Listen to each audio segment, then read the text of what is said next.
अधा श्रीसूर्याष्टकम् आदिदेव नमस्तुभ्यं प्रसीद मम भास्कर दिवाकर नमस्तुभ्यं प्रभाकर नमोऽस्तु ते सप्तास्वरथमारूढं प्रचण्डं कश्यपात्मजं श्वेतपद्मधरं देवं तं सूर्यं प्रणमाम्यहं लोहितं रथमारूढं सर्वलोकपितामहं महापापहरं देवं तं सूर्यं प्रणमाम्यहं त्रैगुण्यं च महासूरं ब्रह्मविष्णुमहेश्वरं महापापहरं देवं तं सूर्यं प्रणमाम्यहं बृंहितं तेजसां पुञ्जं वायुराकाशमेव च प्रभुस्त्वं सर्वलोकानां तं सूर्यं प्रणमाम्यहं बन्धूकपुष्पसङ्कासं हारकुण्डलभूषितम् एकचक्रधरं देवं तं सूर्यं प्रणमाम्यहं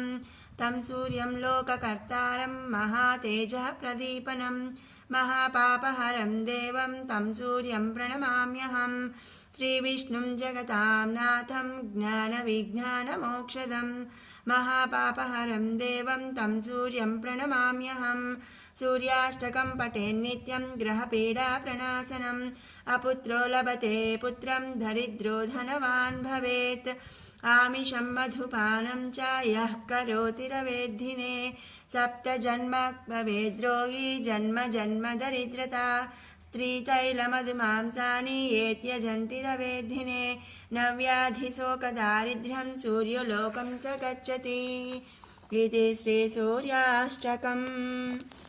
ఓ ఆదిదేవత, నీకు నమస్కారములు. నా పట్ల దయ చూపండి. ఓ ప్రభు కాంతి సృష్టికర్త, నీకు నమస్కారములు. తెల్లని తామర పువ్వు పట్టుకొని 7 గుర్రాలు లాగిన రథంపై ఎక్కిన సూర్యుడికి నమస్కరిస్తున్నాను. నేను ఎర్ర రథంపై ఎక్కిన సూర్యుడికి నమస్కరిస్తున్నాను. మొత్తం ప్రపంచానికి దేవ మరియు మహాపాపాలను తొలగించేవాడు. నేను సూర్యునికి నమస్కరిస్తాను. మహాపాపాలను తొలగించేవాడు, 3 గుణములతో కూడి ఉన్నవాడు, పరాక్రమవంతుడు మరియు బ్రహ్మ విష్ణు మహేశ్వరుడు ఎవరు? అన్ని లోకాలకు అధిపతి, సర్వవ్యాప్త కాంతి మరియు గాలి మరియు ఆకాశానికి నేను నమస్కరిస్తున్నాను.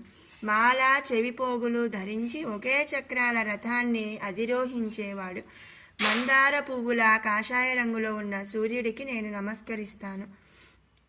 మహాపాపాలను పోగొట్టేవాడు, విశ్వాన్ని సృష్టించేవాడు, గొప్ప ప్రకాశంతో ప్రకాశించే సూర్యుడికి నేను నమస్కరిస్తున్నాను. నేను సూర్యునికి నమస్కరిస్తాను. మహాపాపాలను తొలగించేవాడు, సమస్త లోకాలకు ప్రభువు, జ్ఞానాన్ని ముక్తిని ప్రసాదించేవాడు. ఫలశ్రుతి: గ్రహాల వల్ల కలిగే ఆటంకాలను నశింపజేసే ఈ స్తోత్రాన్ని ఎప్పుడూ సూర్యునికి జపించాలి. ఈ స్తోత్రాన్ని పఠించడం వల్ల సంతానం లేని వ్యక్తికి పుత్రప్రసాదం లభిస్తుంది, పేదవాడు ధనవంతుడు అవుతాడు.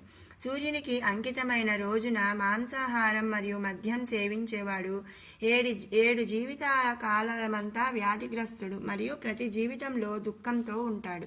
సూర్యునికి అంకితమైన రోజున స్త్రీలను, నూనెను కూడిన ఆహారం, మద్యం మరియు మాంసాన్ని త్యజించేవాడు అనారోగ్యం, దుఃఖం లేదా పేదరికం తాగదు. సూర్యుని రాజ్యానికి చేరుకుంటాడు. ఇది శ్రీ సూర్యాష్టకం సంపూర్ణం.